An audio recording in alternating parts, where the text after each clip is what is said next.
We did it for 2 years, and you'd go out to it and you'd be like, oh, I got to go out again. I got to go out again. Yeah. And so you kind of start following online, and there was guys like in Ford GTs, like Yeah. the super truck, hitting like 290 miles an hour. There's got to be a point where these street cars, it's not logical to go that fast. Like they've got to start breaking apart. I mean, if it's gonna happen, I don't know if it's gonna happen anytime soon, because these guys, you know, the T1s, AMSs, the undergrounds, they just keep finding ways to make the cars better and faster and still, you know, run as soon as they're done. But those cars are just purely not street cars. I think that some of those guys probably do drive some of those cars on the street. Yeah. Really? Yeah. I think we have a mutual customer, us and Underground, and I think he just went 253, and he still, I believe, it's still a DCT. Really? Yeah. You don't have, well, you can't build that. You can't build that transmission, right? Oh, no, yeah, you can. You can build Oh, those? yeah. AMS, a lot of these companies have a whole division now. You know, Datsun makes clutches for them. Yeah.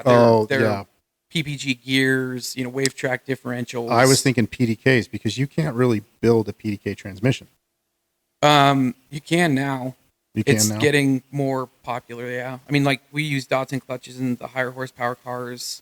You know, even the first Datsun clutches that they released for the 991 was when I was still at Cobb, and we did a ton of software stuff to get that to work on the early versions of them. But, yeah, I know there's a software, but I didn't think you could actually build those because that was always, maybe early on, maybe I'm still living like 10 years ago, but I thought that was always the big, you know, issue is, you know, to do some of these high horsepower things is you were limited because of, you couldn't do anything with the transmission. I know with the GTR, there's people that came out with different clutch disc packs. It was like SSP or something like that. Yeah, and Datsun. Datsun's really the big and then, like, they do great. Like, the clutches are great. Their customer service is great. Like, they're a great company.